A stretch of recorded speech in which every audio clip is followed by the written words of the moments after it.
was a dark time in the history of the world. God saw only wickedness and corruption.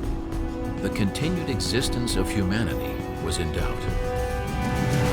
The story of Noah and the flood is one of the most powerful in all the Old Testament. Scientific evidence has been put forward to prove its essential truth, yet many experts challenge such proof. Was there a mighty deluge in which most of life on Earth perished? Is it possible that the remains of Noah's Ark still exist? What is the significance of Mount Ararat, and why is it of interest to the CIA? Will cutting-edge data and technology bring us any closer to solving the mysteries of Noah and the flood?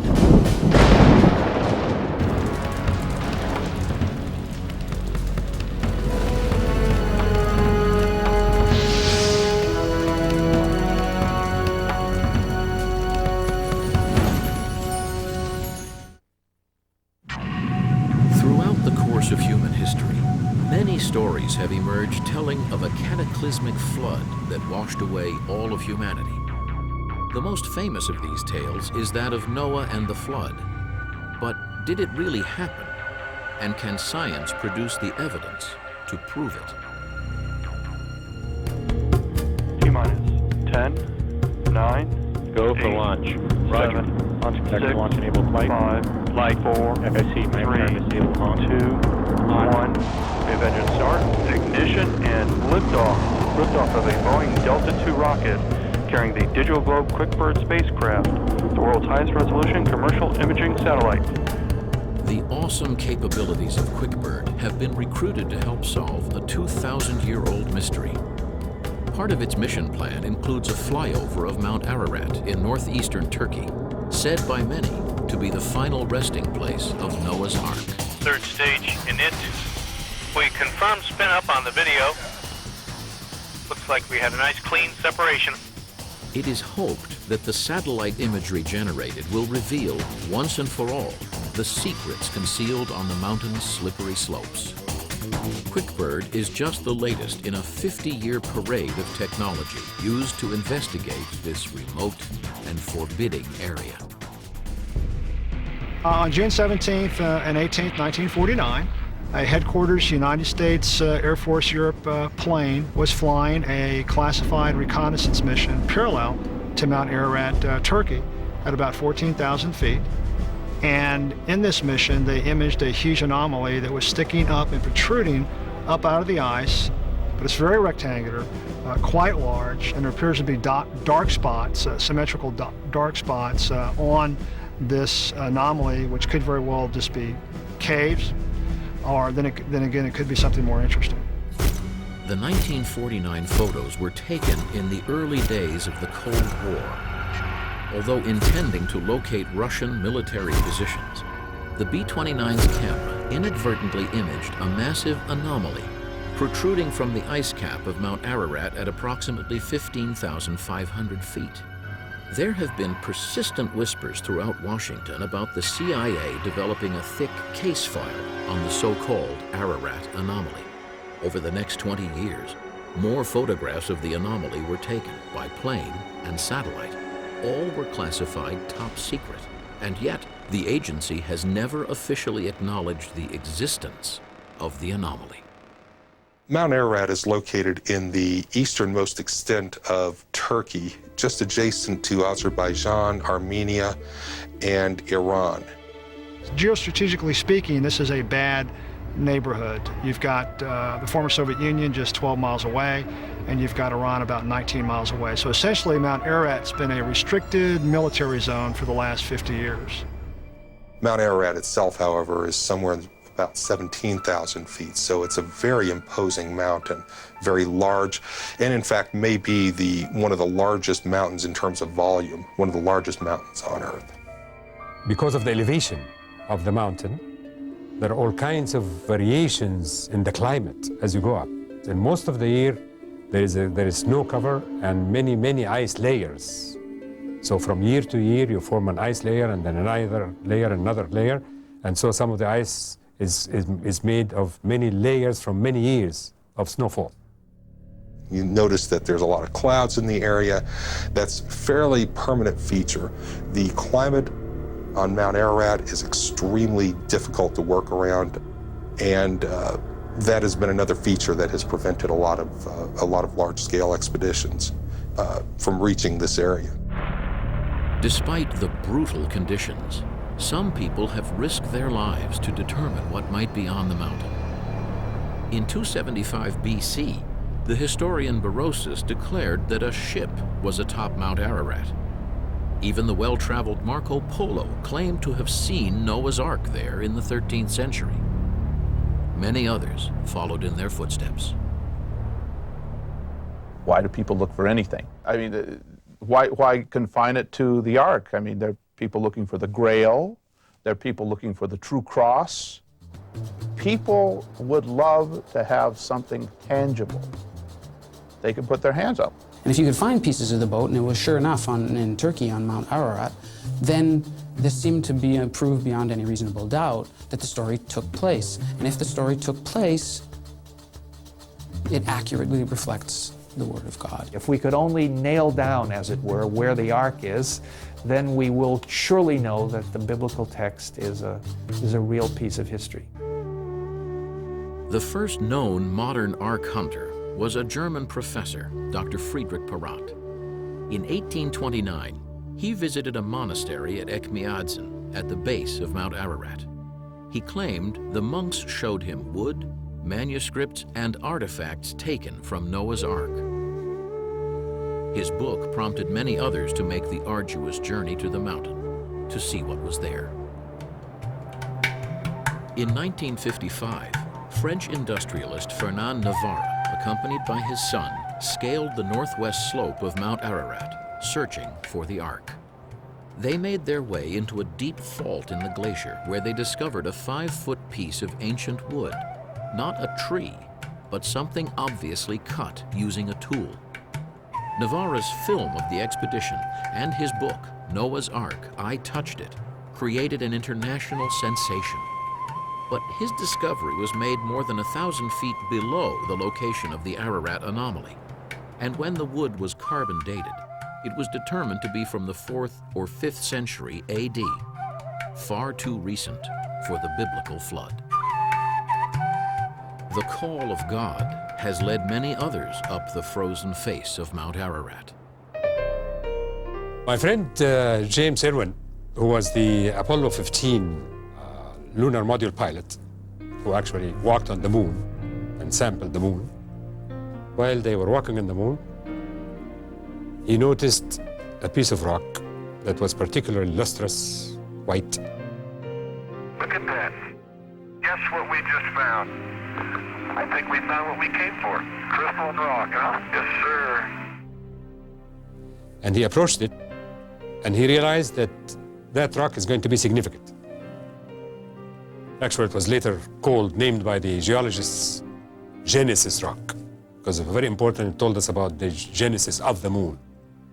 Jim Irwin later told me, I swear to God, I felt as if somebody, and who would do that except God, actually tapped me on my shoulder and said, look there. So he can be obsessed by the fact that it was God's inspiration that made him look at that rock and bring it back. Irwin, who had always been a religious man, became even more devout upon his return to Earth. He was inspired to climb Mount Ararat and search for the Ark of Noah.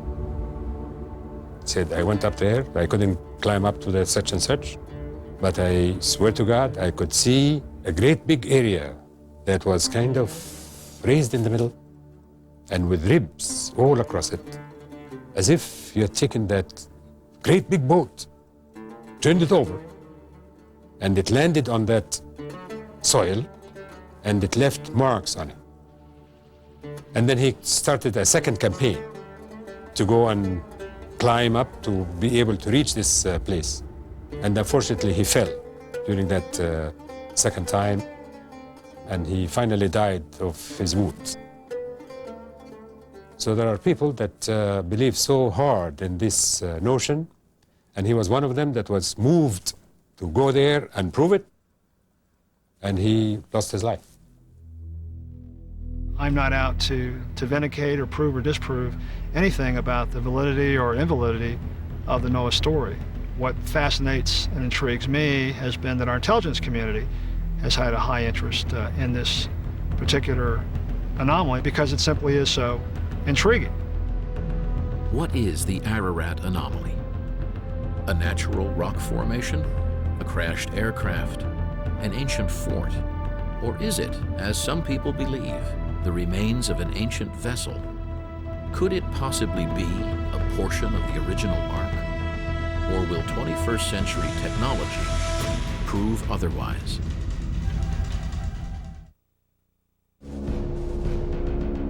During a secret reconnaissance flight in 1949, a U.S. spy plane accidentally photographed a strange object on the icy summit of Mount Ararat. These photographs of the so-called Ararat anomaly were immediately designated top secret. For years, law professor Portia Taylor struggled to get these incredible photos declassified. In my junior year as a cadet at the United States Military Academy at West Point in 1973, there was an unofficial verbal report ricocheting off the walls at the Academy, supposedly from the CIA, that one of our space-based birds was flying a routine reconnaissance mission down the Turkish-Soviet corridor. And what they were looking at appeared to be three huge curved slabs or structures jutting up out of the snow about 30 feet that appeared to be forming the bow of what at least one CIA photo interpreter surmised was a bow of a ship. This report, far more rumor than fact, initiated a lengthy and arduous quest to uncover the true nature of the Ararat anomaly. My past conversations with intelligence officials, both on and off the record, has been very fascinating, very forthright, and very intriguing. The Defense Intelligence Agency released to me, pursuant to my Freedom of Information Act request back in 1995, 5 images, photo frame 2, photo frame 4, 5, 6, and 23 from this particular mission. Dr. Farouk El-Baz is one of the most distinguished geologists in the world. He's at Boston University.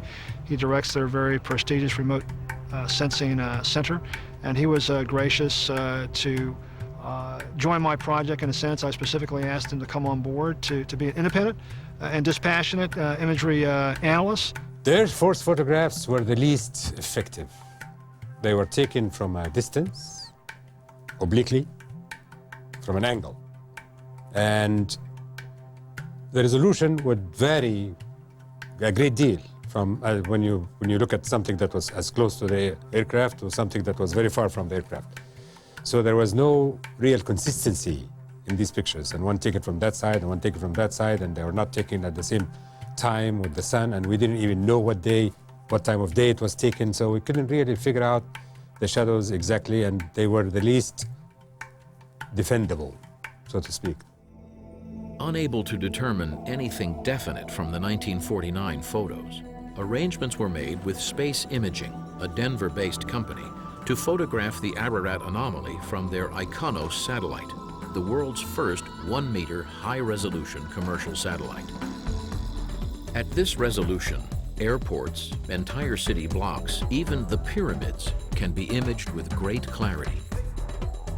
So satellite imagery allows you to look at broad expanses of territory at one time and to try to understand the spatial nature, the spatial relationships between these objects. It also gives you the opportunity to disseminate the results of this, to spread the imagery around a lot of people so you have a lot of different eyes looking at it, a lot of different researchers can give their opinions on it, whereas expeditions tend to be very centrally focused around 1 or 2 individuals. Until ICONOS was launched, no satellite had the technological capability of imaging an exact spot on Mount Ararat. But in October of 1999, and again in August and September of 2000, ICONOS captured several images of the Ararat anomaly. The area that we're going to be concentrating on mostly is this area right in here. And what I will draw your attention to is this particular feature here. We call that the bird's beak.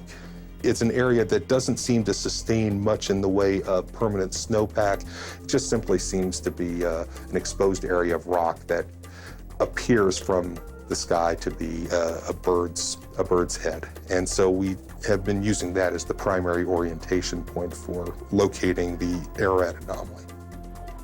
We look first at what the Landsat image that covers the whole region so that we can see the topography and the relationship between the topography and the sun angle and therefore the shadows. That's important.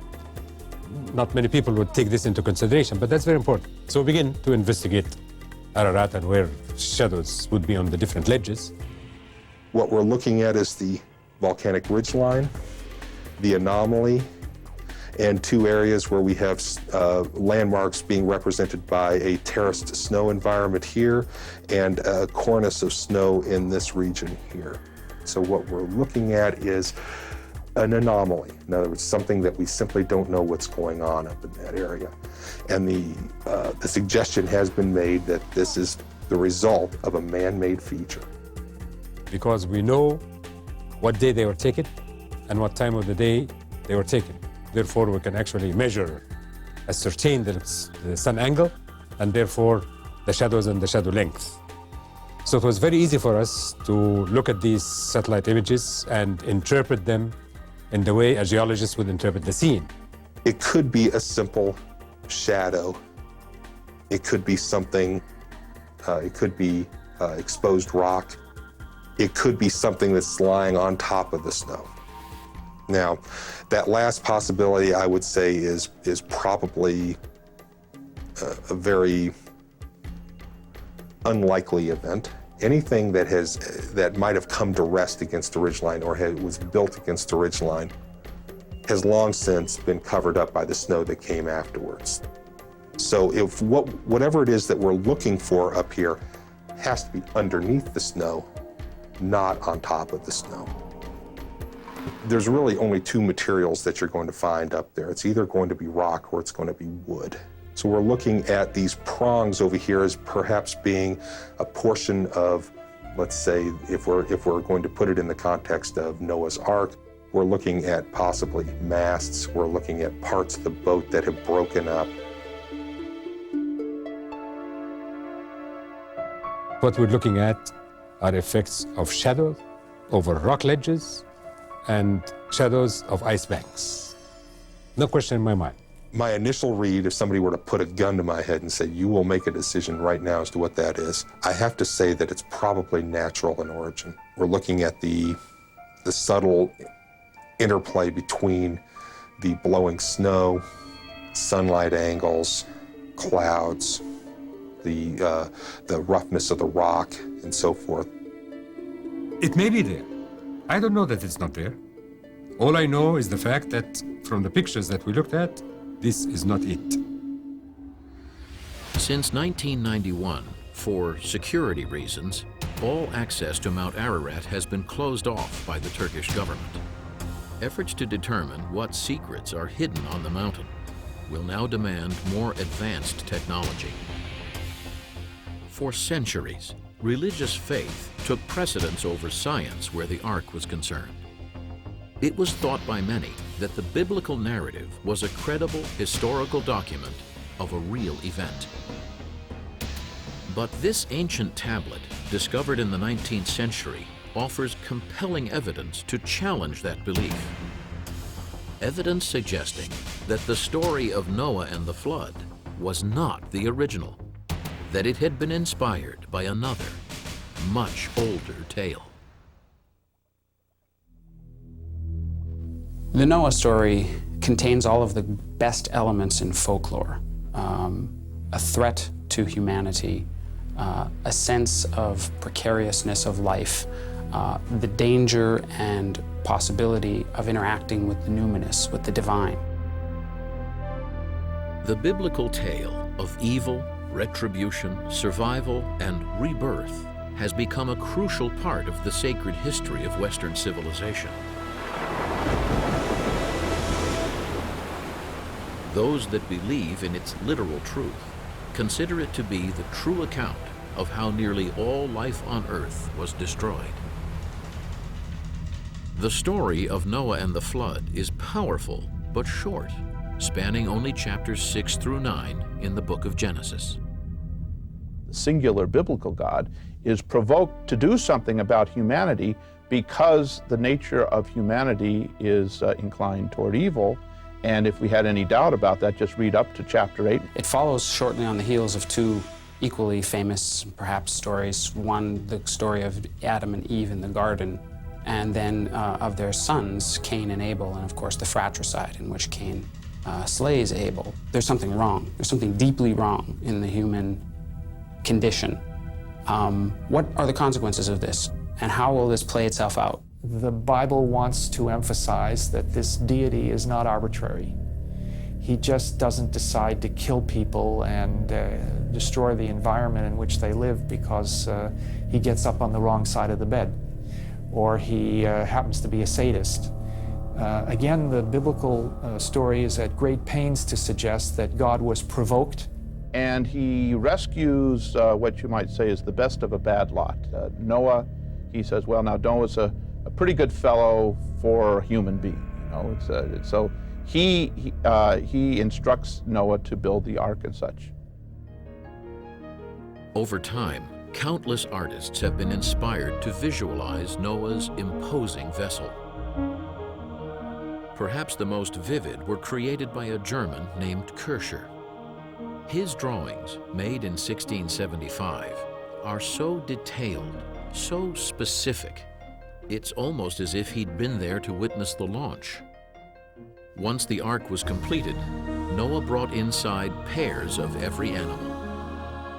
What's at stake here is human life and animal life, and the object which will maintain one of those things is, of course, the boat. So you have these two major figures, a boat and all of life. The dramatic moment is humanity hanging in the balance. Will humanity live or will it die? When the flood starts, the windows in the heavens open up and the waters pour through.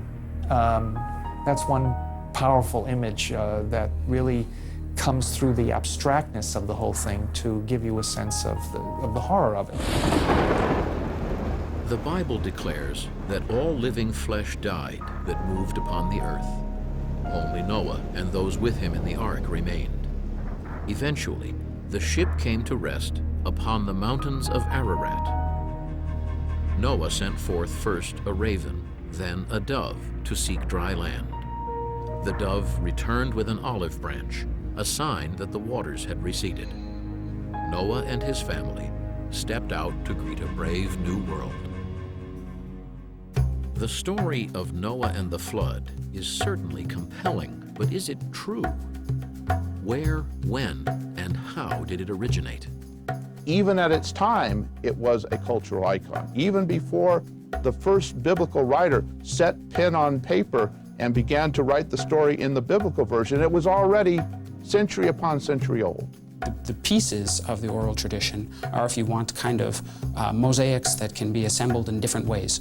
And the Israelite culture will have received from other Near Eastern peoples, in which it finally then crafted, if you want, shaped the mosaics into new configurations within its own tradition. So then how did people communicate? They must have clearly communicated by talking to one another, and there must have been elders, as indeed there are indications in the Bible, who served as the storytellers and whose political and social prominence was in part due to the fact that they were the custodians of the traditions of their community.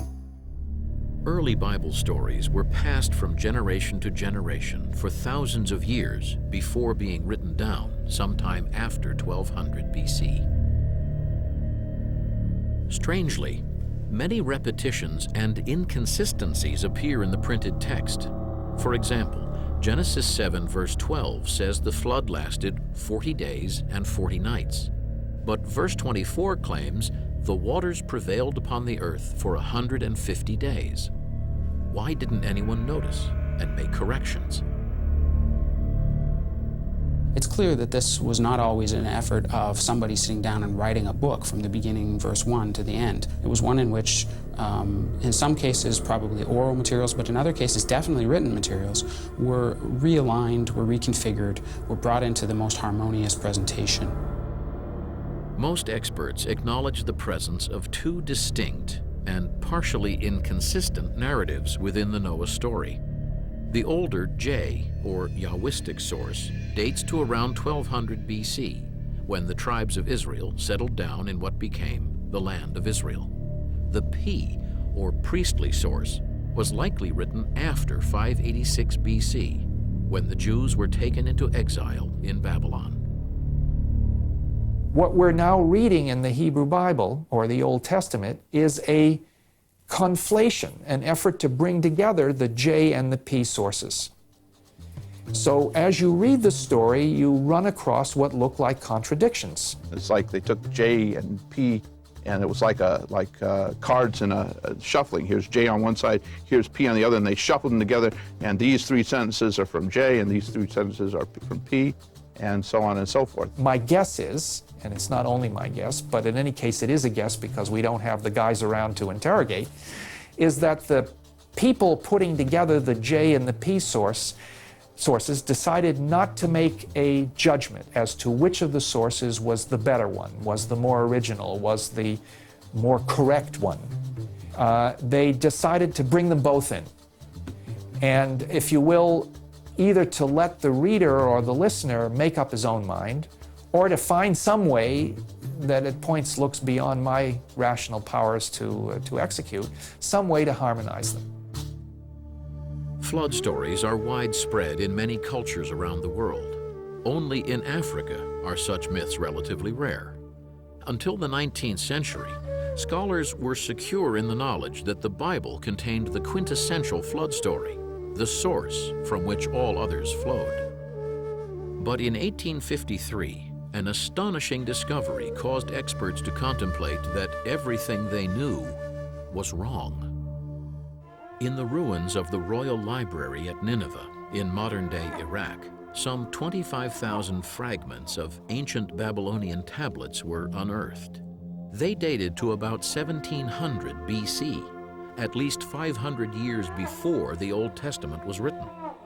The tablets were inscribed with a form of writing known as cuneiform. Cuneiform means triangle-shaped, essentially, and it's the word that we use to describe the writing, which was predominantly used on clay tablets, impressed by a reed stylus. And the name is chosen because the individual elements of each of the signs looks like a triangle with a tail. In 1872, George Smith, a researcher at the British Museum, was laboriously putting together jigsaw-like pieces of the Babylonian tablets found at Nineveh. One night, Smith came across a large fragment with only one side legible. He was stunned to read the story of a man who built an ark to escape a devastating flood, who brought on board animals of all types, who sent out birds to see if the waters had receded. Smith had stumbled across one chapter of a much longer tale, the Epic of Gilgamesh, inscribed in clay no later than the 17th century BC. He announced his discovery on December 3, 1872, at a meeting of the Society of Biblical Archaeology in London. On reading this and deciphering this, the effect on both the individual who read it and the audience who received the reports was astounding, because here, for the first time, was practically verbatim written confirmation that the stories contained in the Bible had a currency outside the Bible. The Epic of Gilgamesh was not the only Mesopotamian flood myth to be uncovered by archaeologists. A second story, the Sumerian, dates to about 1800 BC. A third, the Atrahasis epic, was etched in clay around 1700 BC, but is actually much, much older. Both of these narratives tell of the world becoming so overpopulated, of human beings becoming so noisy that the gods are unable to sleep. In order to stop the noise, mankind must be destroyed. If you read the story as you read it, the passages in Gilgamesh, and you didn't tell people where they come from, you'd say, this is from the Bible. It sounds almost the same. It's very, very striking. In many ways, these Mesopotamian stories are very closely related to the biblical, not only in the general notion of a flood, but in some of the particular details. There is a Noah figure. He gathers his family and goes onto an ark. He's on the ark for a period of time while the rest of the world, human world, drowns. The ark comes to rest on a mountain. There are some pretty startling points of comparison between the two, which suggest that they must have commonalities that are not accidental but share either dependency or a third tradition that may have informed both. The similarities are so close in terms of the general structure, the episodic structure, the fact that, for example, the birds are sent out to look for land. This occurs in both the biblical narrative and the cuneiform narrative. It's impossible to me to conceive of a situation in which these two stories arose independently. Now this raises a couple of additional questions. Who had it first, Mesopotamia or the biblical world? What's very clear about these stories from Mesopotamia, especially after Chassis, is that they can be dated very accurately or relatively accurately, at least in a couple of their versions, to the early 2nd millennium BC. So there's very little doubt that the Mesopotamian literary tradition, which includes these flood narratives, is much older than the Hebrew one. Here we have the smoking gun. Here we have discovered, with the Mesopotamian material, a story which we now know is far, far older than the biblical version. Flood stories hundreds, if not thousands of years older than the Bible? How is this possible? There was no doubt that these stories are moving around in actual tangible tablets. And so no doubt these Canaanite peoples and later the Israelite peoples were aware of the stories as good stories, as stories that dealt with fundamental problems. The other possibility for Genesis is that this was a story that came into the Genesis traditions during the exile, when the Jews were living in Babylonia, and there were certainly people among them who were very familiar with cuneiform culture.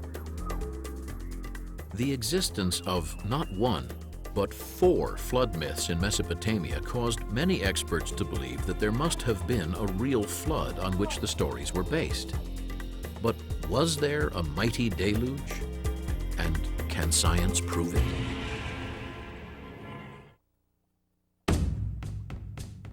Down through the centuries, many people have sought to find the missing link between the Bible and history. Some have concentrated on trying to prove that there was an ark. Others believe that such proof can be obtained by discovering evidence of a global flood. Among them was Sir Leonard Woolley, son of a British parson and once destined for the clergy himself. In 1922, he began digging at the ancient city of Ur, once the capital of Mesopotamia, now a remote area of Iraq. In 1929, Woolley made an unexpected discovery. He was beginning to dig down into this ruin mound of Ur, and he had a big space open to a depth of, say, 10 to 15 meters below the surface of the mound. And with that kind of open space, he saw it as a perfect opportunity to investigate the earlier phases of Ur's history. And he went down through various periods of occupation and eventually came on this very thick layer of sterile soil.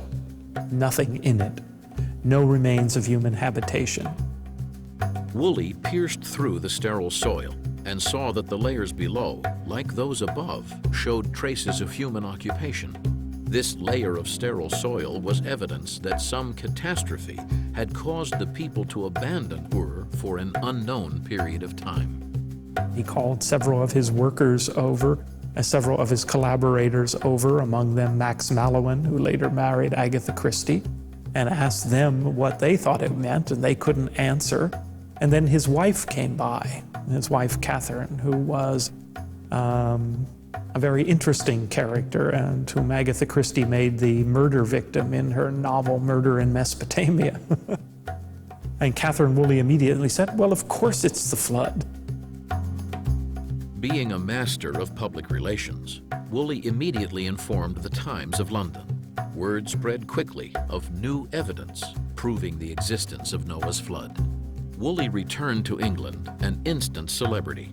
He brought with him boxes of sand and silt from the so-called flood layer that he later sold to a ravenous public to finance subsequent excavations. Woolley was widely praised for the significance of his discovery. I don't think it stayed for a very long period of time, and in fact, I'm not convinced that Woolley really believed it himself, but being a consummate PR artist, and Woolley was that in a way that no other person working in the field at that time was, he used it to get the public hooked once again on Ur excavations. It would seem that at the most he had discovered a local flood, a flood in the area, but not some piece of a worldwide cataclysm, as the biblical and Mesopotamian stories indicate.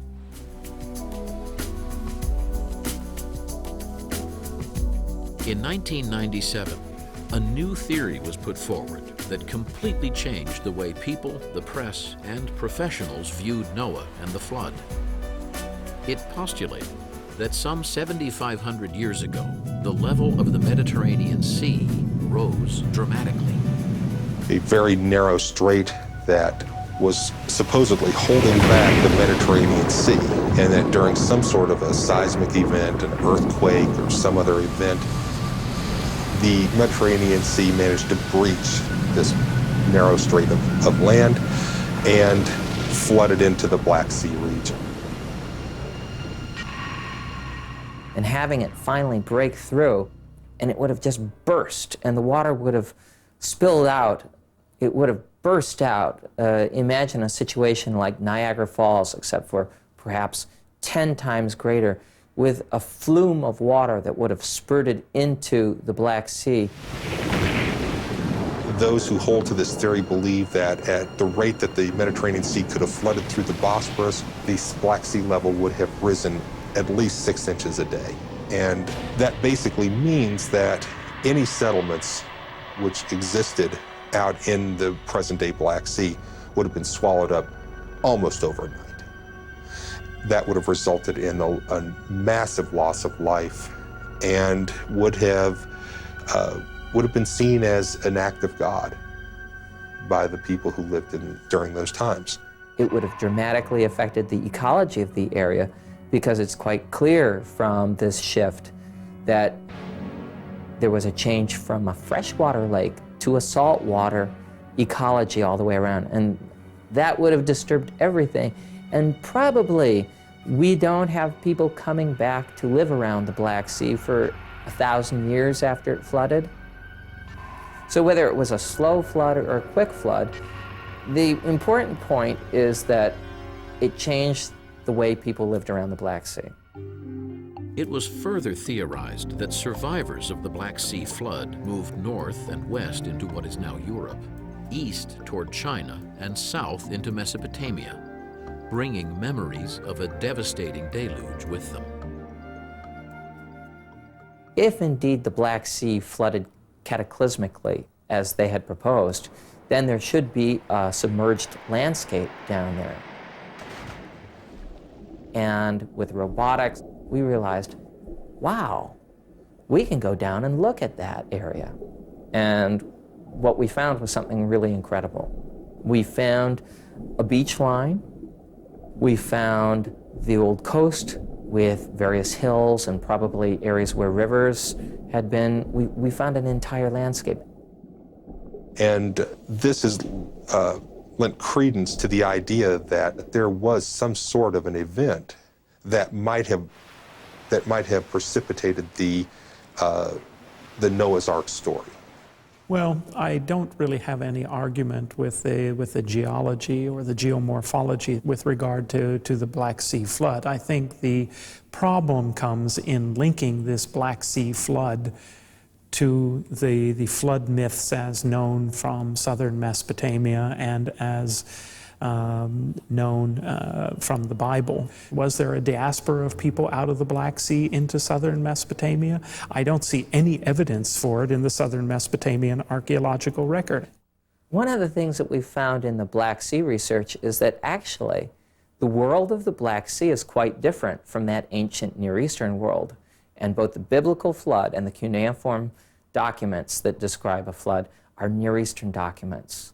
So in fact, there's quite a different pattern and perhaps real evidence to suggest that the Black Sea is not the location for the biblical flood. For thousands of years, people believed the story of Noah and the flood was both divinely inspired and literal fact. But to date, the scientific and archaeological evidence doesn't support such a conclusion, and yet people continue to believe. The Bible is a complex document, combining allegory, symbolism, and history. But where Noah, the flood, and the ark are concerned, can it be trusted? The search for proof of a deluge so devastating that it separated known history into before and after, and the hunt for the ark itself have long consumed scholars and scientists. But this ongoing quest is based on details provided in the book of Genesis. The Bible stories were originally passed along orally in Aramaic, written down in Hebrew, translated into Greek and later English.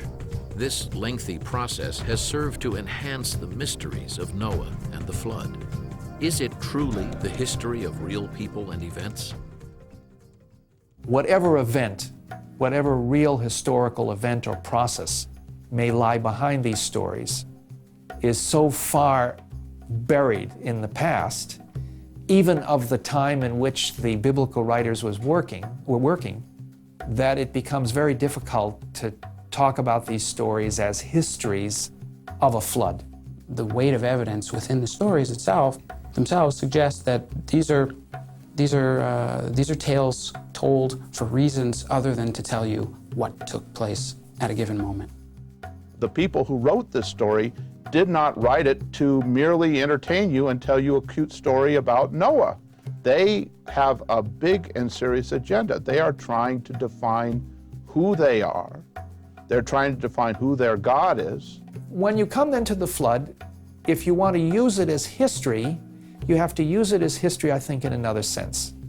Namely, what does it tell us about the worldview, the mindset of the writers who transmit this story? It's more, if you will, of a text about them than about the flood. Today, most scholars agree that the authors of the Hebrew Bible were trying to make a theological statement, that they made liberal use of metaphor and symbolism, that they did not intend that their account of a global flood be taken as literal fact.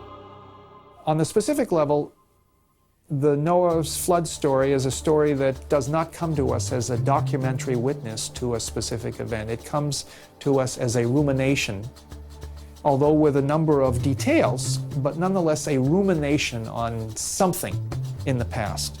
For me, it's very unlikely that there was any global catastrophic flood, that there was any chosen survivor, that this is anything more than a collection of very nice, very interesting literary accounts of humanity's relation with water and the gods.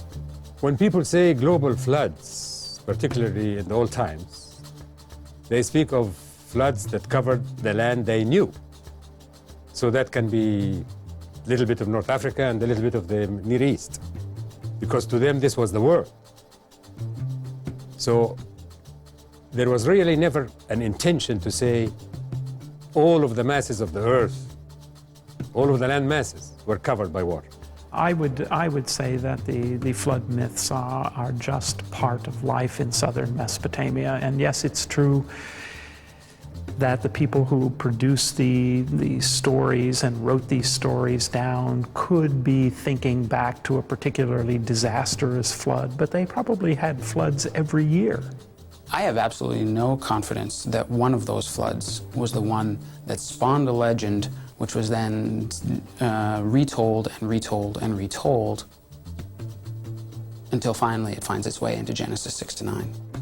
I don't know when the story of the flood actually began, but it is very ancient in the memory of man, no question about it. When did it happen exactly? No one knows. What event precipitated that notion? No one really knows. There are people that suggest certain things, but none of them are really provable. Such is the power of the Noah story that shortly after it was put to paper, people were already searching for the ark. Where to look? The biblical account speaks of the mountain or mountainous area on which Noah's ark comes to rest as Ararat. In fact, the Old Testament does not name a specific mountain. It is usually translated from the original Hebrew as the mountains of Ararat, a range, not a single mountain. You know, Ararat is like the Rockies or the Sierra Nevada, you know, or the Appalachians. You know, it tells you something, but you know, it's not exactly what you would call a sure guide to tell you where the darn thing landed. There was never anywhere written that Mount Ararat is where Noah's Ark landed. It was just perceived this way because it's a very high peak. It's the only peak around it. The rest of the land is featureless. And here is this enormous, very well preserved peak. And if the land around this whole region was flooded, then the peak will peek through, so to speak. I have no quarrel with people who want to go and search for the Ark. I'm supremely confident that they won't find it. The instinct is always there. You know, you want to reach out and touch something that you would hope is a connection to that world which by its very nature is so remote from us. So I think it's a natural tendency. It's just that sometimes our zealousness to pursue the ancient past gets in our way of actually finding it. But after many millennia, there exists no conclusive proof of a global flood, or of the location, even the existence of Noah's Ark. Despite its advanced technology, the 1999 Iconos photographs of the Ararat anomaly were inconclusive.